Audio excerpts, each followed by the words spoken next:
नमस्कार, मैं किरण चौधरी संकल्प क्लासेस के ऑनलाइन प्लेटफॉर्म पर आपका स्वागत करती हूँ। कल हम कोशिका के बारे में अध्ययन कर रहे थे और कल जो हमारा टॉपिक चल रहा था प्रोकैरियोटिक व यूकैरियोटिक कोशिकाएं, प्रोकैरियोटिक तथा यूकैरियोटिक कोशिकाएं।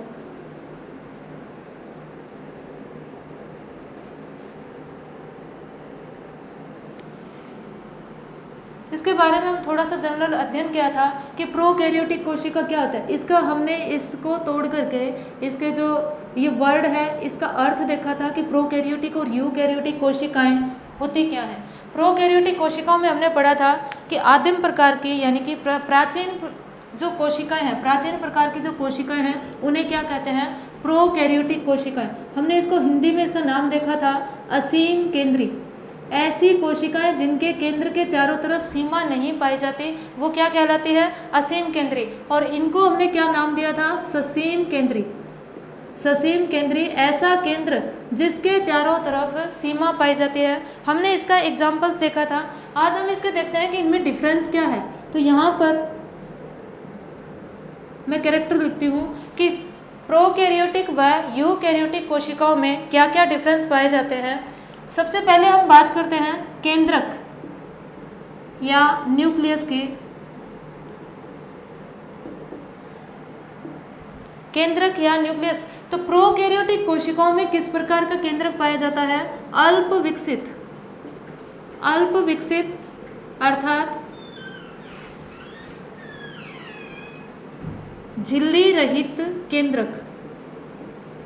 झिल्ली रहित केंद्रक किसमें पाया जाता है, प्रोकैरियोटिक कोशिकाओं में। और यूकैरियोटिक कोशिकाओं में केंद्रक कैसा होता है, झिल्ली युक्त केंद्रक पाया जाता है। झिल्ली युक्त केंद्रक और सुविकसित प्रकार का, सुविकसित प्रकार का केंद्रक जो है वो यूकैरियोटिक कोशिकाओं में पाया जाता है। इसके बाद हम देखें कि इनमें झिल्ली युक्त कोशिका, दूसरा जो कैरेक्टर है, दूसरा जो लक्षण है झिल्ली युक्त कोशिका।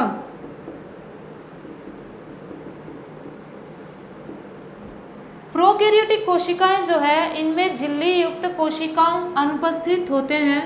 कोशिकांग क्या होता है, कोशिकाओं में पाए जाने वाले अंगक क्या कहलाते हैं, कोशिकांग। जैसे अंतर्प्रद्रवी जालिका, माइटोकॉन्ड्रिया, लाइसोसोम, ये जो अंगक जो हैं वो सारे के सारे क्या कहलाते हैं, कोशिकांग। क्यों, क्योंकि कोशिकाओं के अंदर पाए जाने वाले अवयव होते हैं। तो जो झिल्ली युक्त कोशिकांग जो है वो सारे के सारे प्रोकैरियोटिक कोशिकाओं में तो क्या होते हैं, अनुपस्थित होते हैं। और यहाँ पर उपस्थित होते हैं यूकैरियोटिक कोशिकाओं में झिल्ली युक्त कोशिकांग पाए जाते हैं। जैसे लाइसोसोम, माइटोकॉन्ड्रिया, हरित लवक आदि जो कोशिकांग है वो इसमें तो पाए जाते हैं लेकिन प्रोकैरियोटिक कोशिकाओं में अनुपस्थित होते हैं।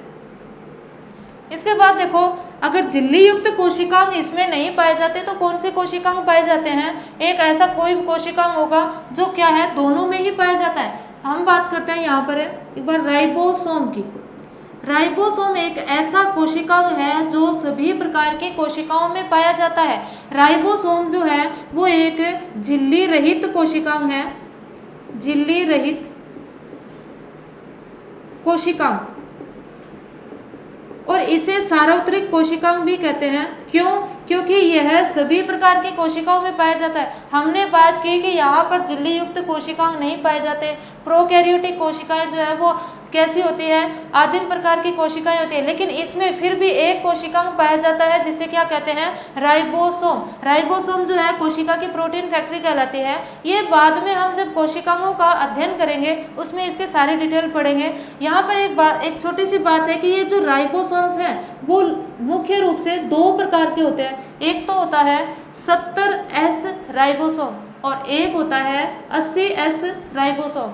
70S राइबोसोम जो है वो इनमें पाया जाता है प्रोकैरियोटिक कोशिकाओं में।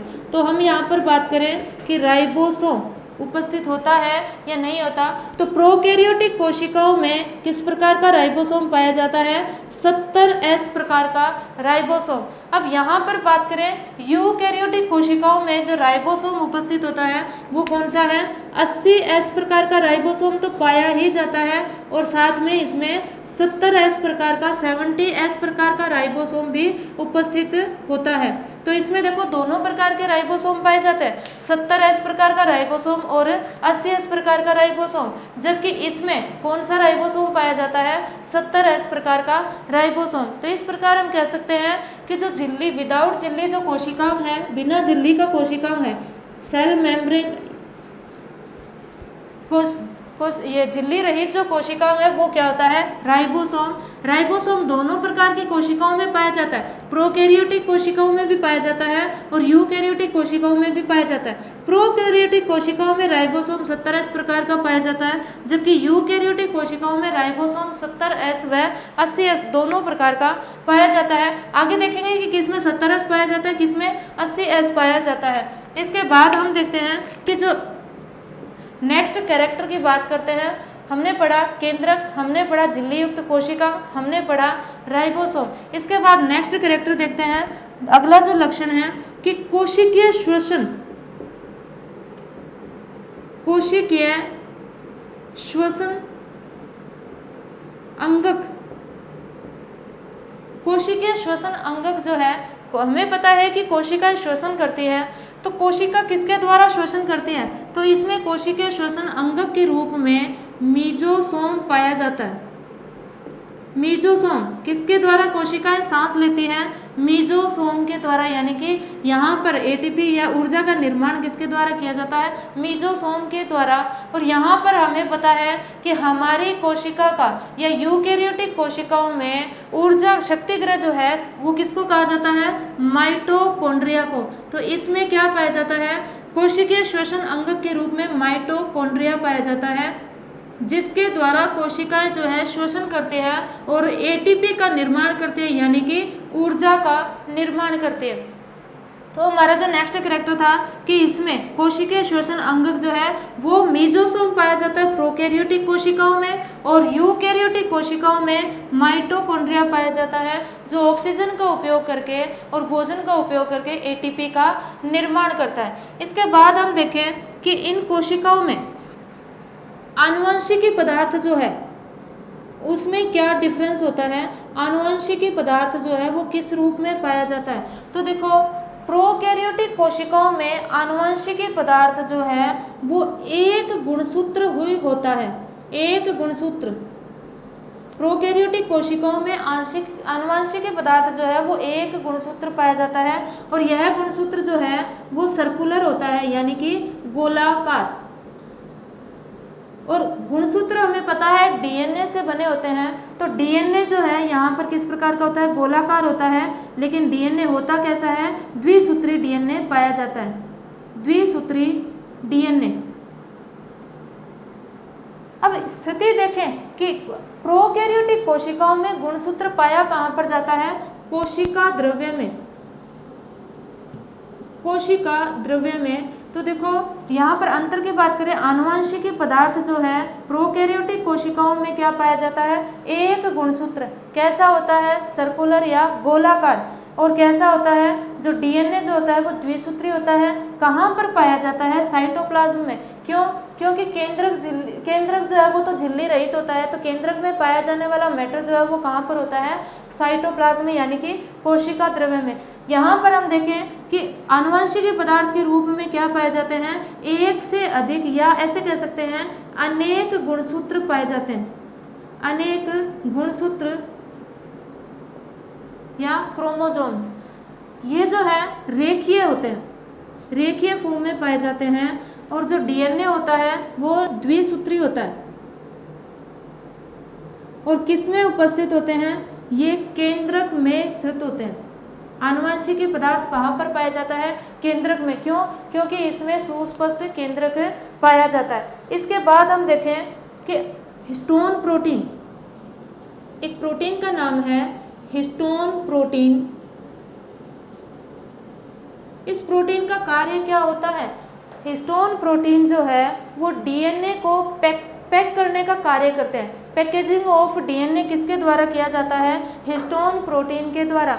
हिस्टोन प्रोटीन जो है हमारे शरीर के अंदर पाई जाने वाली एक छोटी सी कोशिका जिसे हम नग्न आंखों से देख भी नहीं सकते, इसके अंदर भी क्या पाया जाता है? एक छोटा सा केंद्रक पाया जाता है, और इस केंद्रक के अंदर क्या उपस्थित होता है? डीएनए। एक कोशिका में डीएनए की लंबाई जो है वो लगभग 2 मीटर, यानी कि एक केंद्रक में जो डीएनए की लंबाई है वो 2 मीटर। 2 मीटर डीएनए इतनी छोटी कोशिका के अंदर, जिसको हम अपनी नग्न आंखों से उसको देख भी नहीं पाते हैं, उसके अंदर पाया जाता है। इसका मतलब इस 2 मीटर डीएनए को बिल्कुल कॉम्पैक्ट करने का, बिल्कुल बांधने का कार्य जो कौन करके जाता है? Histone protein. तो प्रोकैरियोटिक कोशिकाओं में केवल और केवल एक ही गुणसूत्र पाया जाता है, और वो भी कोशिका द्रव्य में उपस्थित होता है। तो यहाँ हिस्टोन प्रोटीन का कोई कार्य ही नहीं है, यहाँ पर हिस्टोन प्रोटीन जो है वो अनुपस्थित होती है। और हिस्टोन प्रोटीन जो है उपस्थित कहाँ पर होती है? यूकैरियोटिक कोशिकाओं में। तो यूकैरियोटिक कोशिकाओं में हिस्टोन प्रोटीन उपस्थित होती है, और प्रोकैरियोटिक कोशिकाओं में हिस्टोन प्रोटीन जो है अनुपस्थित होती है। इसके बाद हम देखें कि इनमें लैंगिक जनन जो है, या जनन किस प्रकार का होता है। नेक्स्ट जो कैरेक्टर देखें 7 कि जनन या रिप्रोडक्शन, इनमें रिप्रोडक्शन किस प्रकार से होता है? तो रिप्रोडक्शन जो है इसमें अलैंगिक प्रकार का होता है, अलैंगिक प्रकार का रिप्रोडक्शन होता है। आगे पढ़ेंगे कि अलैंगिक प्रकार का रिप्रोडक्शन होता क्या। इसके अंदर जो रिप्रोडक्शन होता है, जनन जो होता है, वो लैंगिक व अलैंगिक दोनों प्रकार का होता है।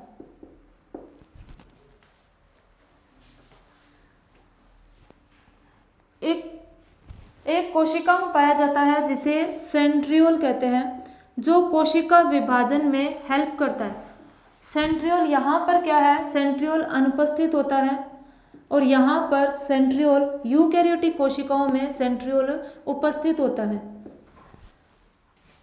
हम बात करें सेल डिवीजन या कोशिका विभाजन।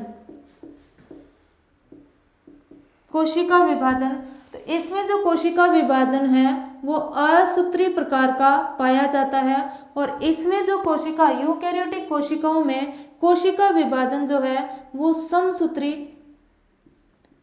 तथा अर्धसूत्री प्रकार का पाया जाता है।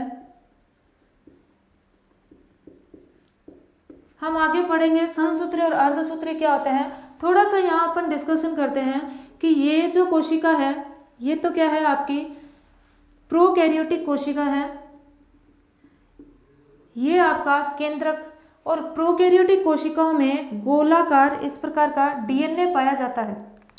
ये जो है डीएनए, और यहाँ पर देखो डीएनए जो है वो कोशिका द्रव्य में ही बिखरा रहता है, और इसको जीनोम भी कहते हैं। ये क्या है? आपके डीएनए, गोलाकार डीएनए पाया जाता है। और यहाँ पर हम बात करते हैं कि ये जो कोशिका है यूकैरियोटिक कोशिका, इसके केंद्र में एक केंद्रक पाया जाता है, और जिसमें अनेक प्रकार के केंद्रक, वो रेखीय डीएनए पाए जाते हैं जो गुणसूत्र के रूप में उपस्थित होते हैं। तो ये क्या है? गुणसूत्र डीएनए यानी कि आनुवंशिकी पदार्थ पाया जाता है।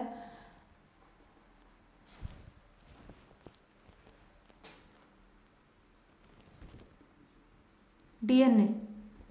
अब यहाँ पर देखो, जब कोशिका का विभाजन होता है तो इसमें विभाजन की एक पूरी लंबी प्रक्रिया चलती है। जब हम कोशिका विभाजन पढ़ेंगे तो उन सब का अध्ययन करेंगे, लेकिन यहाँ पर देखें कि कोशिका विभाजन जो है, एक बार यहाँ पर समझने के लिए हम इसको देखते हैं कि कोशिका विभाजन के दौरान मानो कि ये एक कोशिका है, और इस कोशिका में ये एक यूकैरियोटिक कोशिका है। जैसे मानव कोशिका की बात करते हैं तो उसमें टोटल 46 यानी कि 46 गुणसूत्र पाए जाते हैं। अब इसमें विभाजन की अनेक प्रक्रियाओं के बाद जब ये विभाजित होती है तो 2 कोशिकाओं में टूट गई और 2 कोशिकाओं में विभाजित हो गई। अगर दोनों कोशिकाओं में 46 और 46 क्रोमोसोम जाते हैं, 46 गुणसूत्र जाते हैं, इसका मतलब हम ये कह सकते हैं कि विभाजन किस प्रकार का हुआ है? समसूत्री। सम का मतलब क्या होता है? यहाँ पर समान, और सूत्री का मतलब यहाँ पर हम किससे लेते हैं? गुणसूत्र। गुणसूत्र। तो यानी कि कोशिका विभाजन के दौरान जो संतति कोशिकाएं जो बनती है, दोनों कोशिकाओं में गुणसूत्रों की संख्या क्या रहती है, समान रहती है। तो इस प्रकार का विभाजन क्या कहलाता है, समसूत्री। और अगर दोनों कोशिकाओं में गुणसूत्रों की संख्या आधी रह जाती है तो इस प्रकार का विभाजन क्या कहलाता है, अर्धसूत्री विभाजन। लेकिन यहाँ पर जब विभाजन होता है तो इसमें ना ही तो अर्धसूत्री विभाजन पाया जाता है, ना ही इसमें समसूत्री, क्योंकि इसमें डीएनए या गुणसूत्र एक ही होता है। तो अगर ये अनेक कोशिकाओं में टूटती है तो इसका थोड़ा बहुत ही डीएनए का अगर टुकड़ा थोड़ा बहुत ही इसमें चला जाता है तो यह नई कोशिका का निर्माण कर लेती है इस प्रकार से। और अगर कोई ऐसी कोशिका है जिसमें डीएनए का टुकड़ा आया ही नहीं है तो वो कोशिका आगे जाकर के सर्वाइव नहीं कर पाती है। तो इस प्रकार देखते हैं कि इसमें असूत्री विभाजन पाया जाता है, जबकि इसमें किस प्रकार का विभाजन होता है, समसूत्री विभाजन। अब इस गुणसूत्रों को विभाजित करता कौन है, 43 इस प्रकार के गुणसूत्र उपस्थित होते हैं। अब ये जो मान लो कि दो गुणसूत्र हैं या एक गुणसूत्र है, इस गुणसूत्र को तोड़ने का कार्य कौन करता है, या दो गुणसूत्र एक साथ इस तरह से अरेंज्ड हैं, इन गुणसूत्रों को अलग करने का कार्य कौन करके जाता है, सेंट्रियोल। यहाँ पर इसके पास सेंट्रियोल उपस्थित होता है, जिसके दोनों को तो सेंट्रोसोम कहते हैं, जिसके अंदर जो ये दोनों बॉडीज होती है वो सेंट्रियोल कहलाती है। ये सेंट्रियोल तर्कु तंतुओं का निर्माण करते हैं और ये जो तर्कु तंतु है इस तरह से तर्कु तंतु का निर्माण करते हैं और यहाँ पर ऊपर के साइड में तर्कु तंतु आकर के जुड़ जाता है और यहाँ तर्कु तंतु आकर के जुड़ जाता है और ये तर्कु तंतु दोनों ऊपर की ओर खींचते हैं और ये दोनों गुणसूत्र जो है वो क्या हो जाते हैं, अलग हो जाते हैं। इसलिए यहाँ पर ऐसा कोई कार्य ही नहीं है तो यहाँ सेंट्रियोल की कोई आवश्यकता नहीं है, इसलिए यहाँ पर तो सेंट्रियोल क्या होता है, अनुपस्थित। जबकि यहाँ पर सेंट्रियोल जो है गुणसूत्रों के विभाजन में सहायक होता है, इसलिए यहाँ पर सेंट्रियोल पाया जाता है। तो इस प्रकार हमने मोटा मोटा डिफरेंस देखा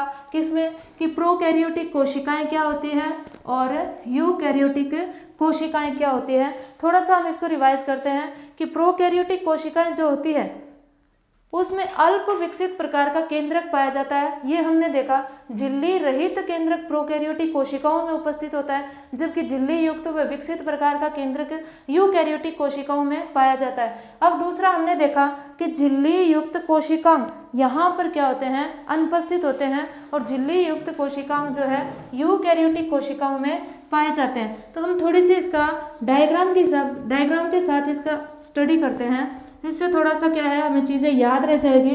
तो प्रोकैरियोटिक कोशिका और यूकैरियोटिक कोशिका में क्या डिफरेंस है,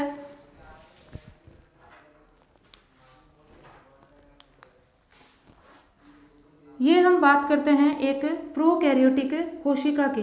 प्रोकैरियोटिक कोशिका में यहाँ पर हम बात करें कि ये क्या पाया जाता है, एक डीएनए, सर्कुलर डीएनए उपस्थित होता है। यहाँ हम देखते हैं एक यूकैरियोटिक कोशिका, इस यूकैरियोटिक कोशिका के केंद्र में एक केंद्रक पाया जाता है और केंद्रक में इस प्रकार से आनुवंशिकी पदार्थ यानी कि डीएनए उपस्थित होता है। तो ये क्या है, सर्कुलर या गोलाकार डीएनए, और यहाँ पर जो डीएनए है या गुणसूत्र जो है वो रेखीय गुणसूत्र पाए जाते हैं, गुणसूत्र या क्रोमोसोम। इसके बाद हम देखें कि इसके अंदर कोशिका द्रव्य पाया जाता है, इसमें भी क्या है, कोशिका द्रव्य उपस्थित होता है। अब यहाँ पर देखो यह सिंगल सेल होती है, प्रोकैरियोटिक सिंगल सेल होती है। इसमें गति करने के लिए इसमें क्या पाए जाते हैं, फ्लैजिला या कशाभ पाए जाते हैं, जबकि इनमें किसी प्रकार के कशाभ नहीं पाए जाते हैं। इनमें विलाई पाई जाती है जिन्हें माइक्रो विलाई कहते हैं। हम आगे इसी कोशिका की पूरी संरचना देखेंगे तो यहाँ पर क्या उपस्थित होती है, विलाई, या इन्हें क्या कहेंगे, माइक्रो विलाई उपस्थित होती है। अब यहाँ पर देखो इस प्रकार से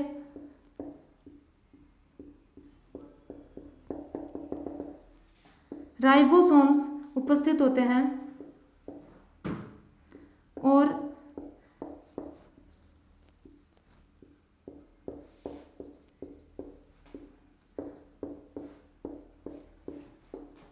ये जो है राइबोसोम, और राइबोसोम कैसे होते हैं, 70S प्रकार के राइबोसोम पाए जाते हैं। अब यहाँ पर हम बात करें राइबोसोम जो है वो 80S प्रकार के राइबोसोम उपस्थित होते हैं। मैंने यहाँ पर दोनों प्रकार के राइबोसोम बताए थे। यूकैरियोटिक कोशिकाओं में दोनों प्रकार के राइबोसोम पाए जाते हैं, 70S और 80S प्रकार के। अब हमने ये कहा था कि ये जो कोशिकाएं हैं इनमें झिल्ली युक्त कोशिकांग नहीं पाए जाते, लेकिन इनमें क्या है, झिल्ली युक्त कोशिकांग पाए जाते हैं, जैसे ER अंतर्प्रद्रवी जालिका, या हम बात करें गोल्जी काय, या हम बात करें माइटोकॉन्ड्रिया, या हम बात करें लाइसोसोम और रिक्तिकाएं। इस प्रकार से झिल्ली युक्त जो कोशिकांग है वो पाए जाते हैं। ये क्या है आपका गोल्जी बॉडी, ये क्या है माइटोकॉन्ड्रिया।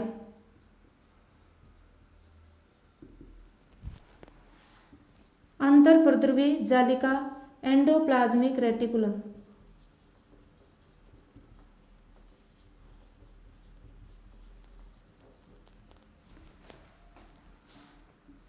लाइसोसोम,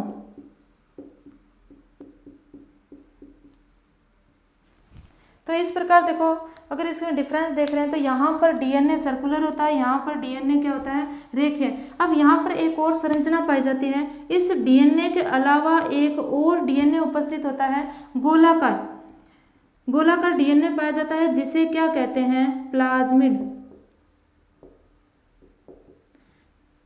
इसको एक्स्ट्रा न्यूक्लियर डीएनए भी कहते हैं, जो कोशिका के विभाजन में सहायता करता है, एक कोशिका के मटेरियल को दूसरी कोशिका में ट्रांसफर करने में सहायता करता है। तो यहाँ पर एक क्या पाई जाती है, मुख्य डिफरेंस होता है कि प्रोकैरियोटिक की कुछ कोशिकाओं में प्लाज्मिड पाया जाता है, जबकि इस तरह का कोई भी संरचना यूकैरियोटिक कोशिकाओं में नहीं पाई जाती। तो हम डायग्राम बना करके इसका थोड़ा सा डिफरेंस देखा है कि प्रोकैरियोटिक कोशिका और यूकैरियोटिक कोशिकाओं में डिफरेंस क्या है। यहाँ पर कशाप पाए जाते हैं, तो यहाँ पर क्या पाई जाती है विलय। और देखो पादप कोशिका होगी तो उसके चारों तरफ क्या पाई जाती है कोशिका भित्ति। जो अभी हम आगे अपना जो नेक्स्ट टॉपिक होगा पादप और जंतु कोशिका के अंदर अंतर, उसमें देखेंगे कि पादप कोशिका और जंतु कोशिका में क्या डिफरेंस है और पादप कोशिका की संरचना क्या है। पादप कोशिका व जंतु कोशिका।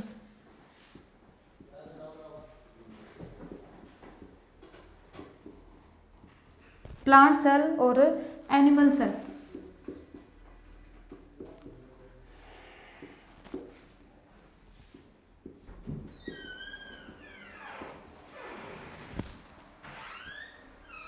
हम बात करते हैं प्लांट सेल की और एनिमल सेल में मुख्य डिफरेंस क्या पाए जाते हैं। तो हम पहले इसकी संरचना देखते हैं कि एक पादप कोशिका जो है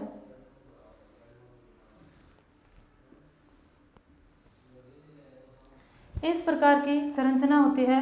प्लांट सेल हेक्सागोनल होता है। नॉर्मली प्लांट सेल की स्ट्रक्चर कैसी होती है हेक्सागोनल, षटकोणीय आकार के। और जो सजीव जंतुओं की जो कोशिका होती है वो गोलाकार होती है।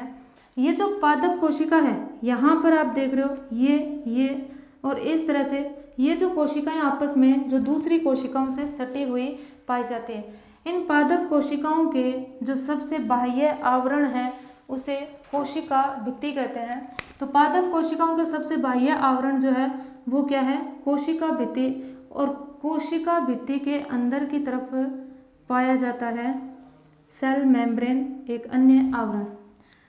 तो जंतु कोशिका का सबसे बाह्य आवरण जो है वो क्या है कोशिका झिल्ली।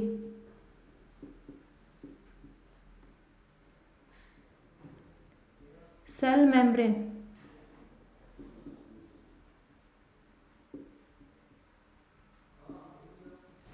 और वहीं पर जो पादप की कोशिकाओं में सेल मेम्ब्रेन जो होती है वो इसके दूसरा आवरण होता है कोशिका भित्ति के अंदर की ओर पाया जाने वाला आवरण।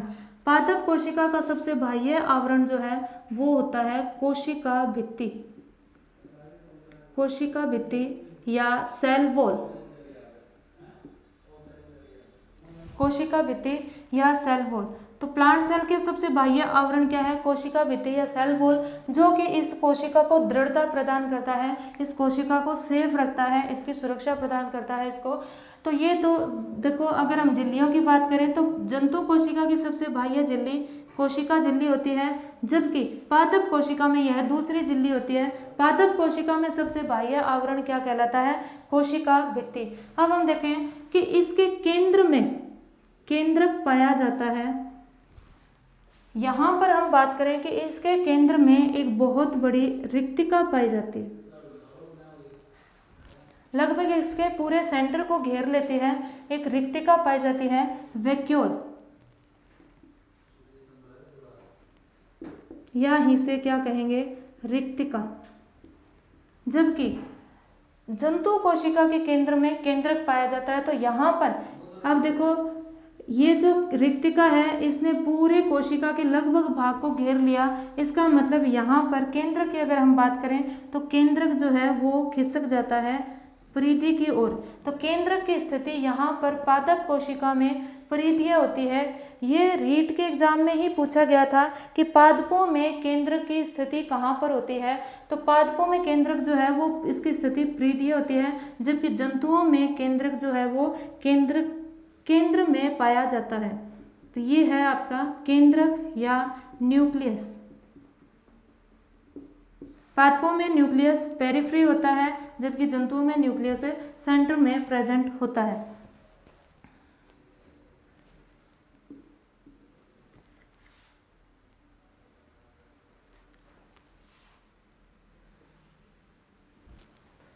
दोनों में ही अंतर्प्रद्रवी जालिका इस तरह से पाई जाती है, और अंतर्प्रद्रवी जालिका जो है वो केंद्रक से स्टार्ट होती है और कोशिका झिल्ली तक उपस्थित होती है।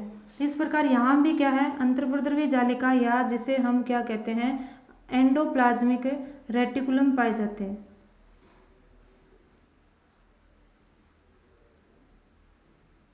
जो कोशिका झिल्ली से जुड़ी होती है।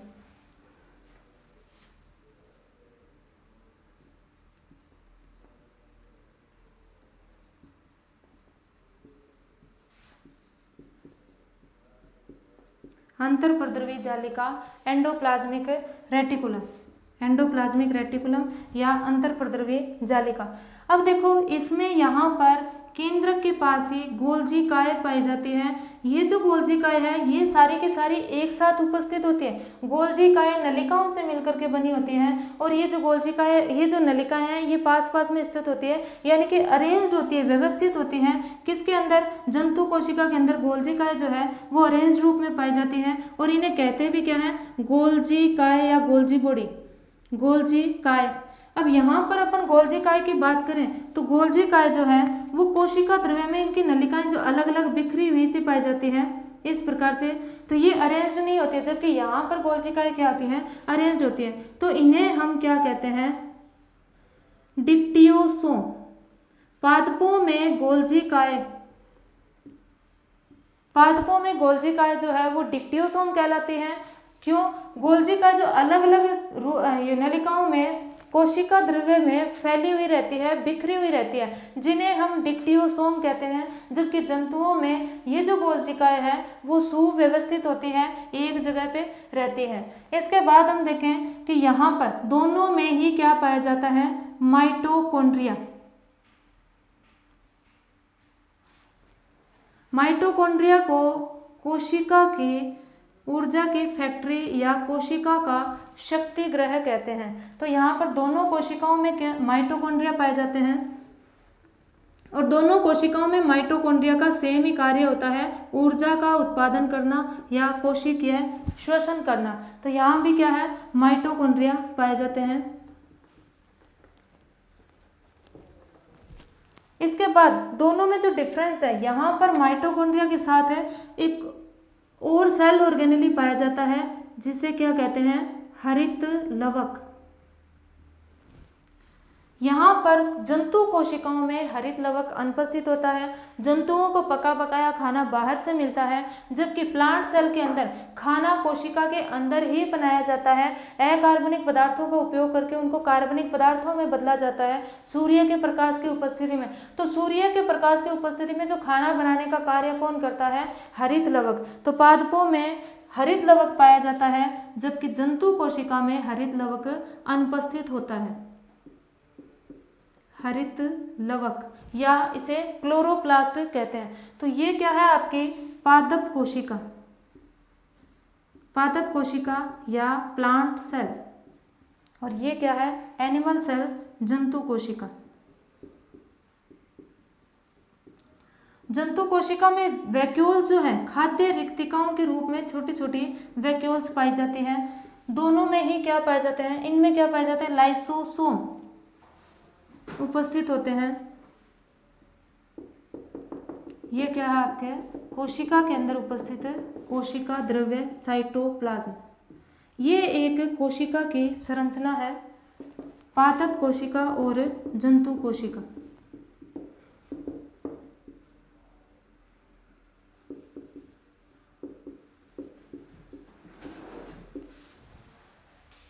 अब देखो, ये जो वैक्यूल है या रिक्तिका है, इसके अंदर पदार्थ भरा होता है, इसे हम कोशिका रस कहते हैं। कोशिका में पाया जाने वाला लिक्विड पदार्थ जो है वो तो कोशिका द्रव्य कहलाता है, और इस रिक्तिका के अंदर पाया जाने वाला जो पदार्थ है, जो द्रव है, इसे कोशिका रस कहते हैं। कोशिका रस, जिसमें विभिन्न प्रकार के पदार्थ पाए जाते हैं। तो यानी कि ये जो वैक्यूल है, इसके अंदर का भाग जो है वो निर्जीव होता है, और लेकिन इसकी जो झिल्ली होती है वो सजीव होती है, और इस झिल्ली को टोनोप्लास्ट कहते हैं। बहुत बार एग्जाम में इसका नाम पूछा जाता है। वैक्यूल या रिक्तिका की झिल्ली का नाम क्या है? तो टोनोप्लास्ट। और इसको क्या कहें? इसके अंदर छोटे छोटे खाद्य रिक्तिकाएं पाई जाती हैं, फूड वैक्यूल्स।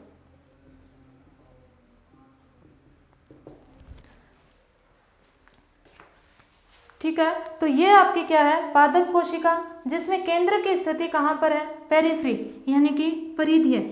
यहाँ पर इसके अगर केंद्र की बात करें तो इसकी स्थिति कहाँ पर होती है? सेंटर के अंदर। दोनों में ही अंतर्प्रद्रवी जालिका पाई जाती है। अंतर्प्रद्रवी जालिका पर राइबोसोम के कण चिपके रहते हैं, लेकिन कुछ भाग पर राइबोसोम के कण नहीं पाए जाते। तो इस प्रकार ये राइबोसोम कण की उपस्थिति और अनुपस्थिति के आधार पर अंतर्प्रद्रवी जालिका जो दो प्रकार की होती है, ये हम तब पढ़ेंगे जब एंडोप्लाज्मिक रेटिकुलम का डिटेल से स्टडी करेंगे। तो इस प्रकार ये संरचना है पादप कोशिका की, और ये क्या है? जंतु कोशिका। तो इसमें मुख्य मुख्य अंतर क्या हो गया? पादप कोशिका का सबसे बाह्य आवरण जो है वो कौन सा होता है? सेल वॉल या कोशिका भित्ति। इसका जो जंतु कोशिका का सबसे बाह्य आवरण कोशिका झिल्ली होता है, और पादप कोशिका में कोशिका झिल्ली जो है वो कोशिका भित्ति के नीचे की तरफ दूसरा आवरण पाया जाता है। अंतर की बात करें तो पादप कोशिकाओं में हरित लवक पाया जाता है, जबकि जंतु कोशिकाओं में हरित लवक अनुपस्थित होता है। दूसरा हम देखेंगे, इसमें माइटोकॉन्ड्रिया पाए जाते हैं। पादप कोशिकाओं में माइटोकॉन्ड्रिया की संख्या कम। हम बात कर रहे हैं पादप कोशिका और जंतु कोशिका में अंतर। तो हमने ये देखा, डायग्राम बना करके इसमें मुख्य रूप से अंतर किया, किसमें? पादप कोशिका और जंतु कोशिका में। मुख्य अंतर जो हम थोड़ा सा यहाँ पर देख लेते हैं। पादप कोशिकाओं में यहाँ पर देखो, मुख्य लक्षण हम देखते हैं कोशिका भित्ति। फर्स्ट लक्षण देखते हैं कोशिका भित्ति। पादप कोशिकाओं में कोशिका भित्ति यानी कि कोशिका का सबसे बाह्य आवरण क्या कहलाता है? कोशिका भित्ति। तो पादप कोशिकाओं में कोशिका भित्ति उपस्थित होता है, अभी हमने डायग्राम में देखा, और यहाँ पर कोशिका भित्ति जो है वो अनुपस्थित होती है। ठीक है, इसके बाद हम देखें कि पादप कोशिकाओं में एक कोशिकांग पाया जाता है हरित लवक। हरित लवक यहाँ पर तो उपस्थित होता है, पाया जाता है, जबकि यहाँ पर हरित लवक अनुपस्थित होता है। इसके बाद हम अंतर की बात करें तो हम देखते हैं रिक्तिका या वैक्यूल। पादप कोशिकाओं में रिक्तिका जो है वो केंद्र में स्थित होती है और बड़ी होती है। इसकी पोजीशन की बात करें तो होती कहाँ पर है? केंद्र में, और साइज में क्या होती है? बड़ी। यहाँ पर जो रिक्तिकाएं हैं वो छोटी छोटी खाद्य रिक्तिकाएं पाई जाती है, खाद्य रिक्तिकाएं। जो साइज में क्या होती है, छोटी होती है और कोशिका द्रव्य में बिखरी रहती है। इसके बाद हम देखते हैं कि पादप कोशिकाओं में गोल्जिकाएं जो है, गोल्जी बॉडी, पादप कोशिकाओं में गोल्जी बॉडी कोशिका द्रव्य में बिखरे रहते हैं, कोशिका द्रव्य में बिखरे रहते हैं।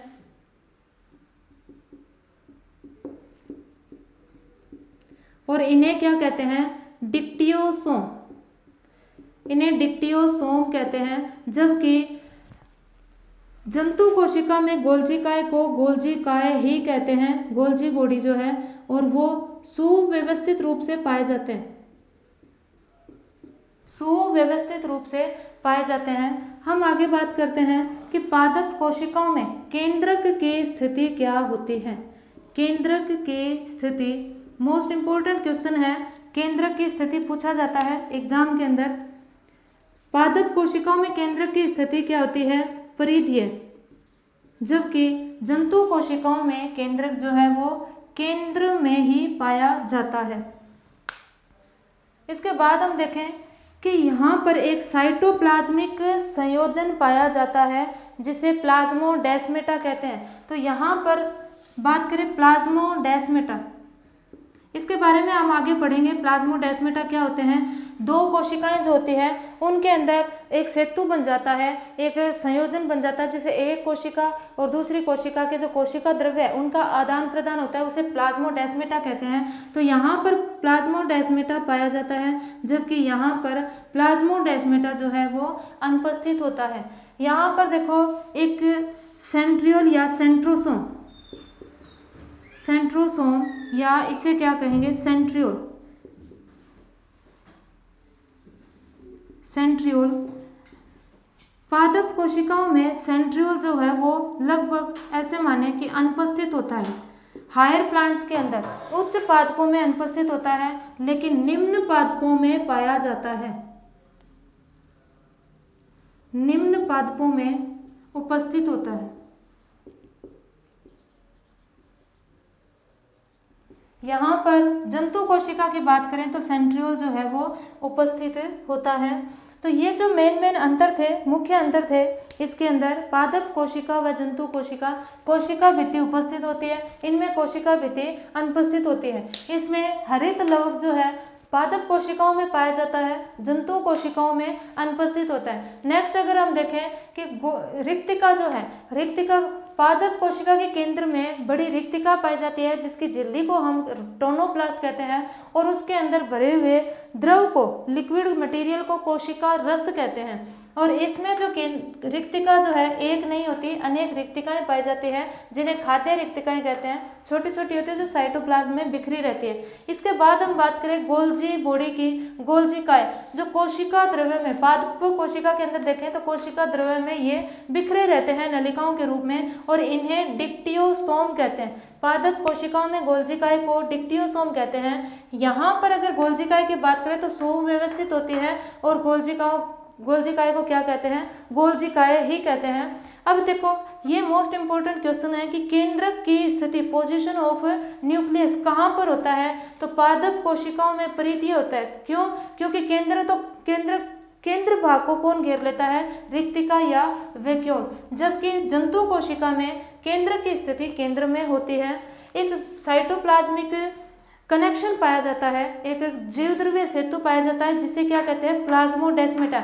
ये जो जीवद्रव्य सेतु है पादप कोशिकाओं में उपस्थित होता है, जबकि जंतु कोशिकाओं में अनुपस्थित होता है। सेंट्रोसोम या सेंट्रियोल पादप कोशिकाओं में उच्च पादपों में अनुपस्थित होता है, निम्न पादपों में पाया जाता है, जबकि जंतु कोशिकाओं में ये उपस्थित होता है।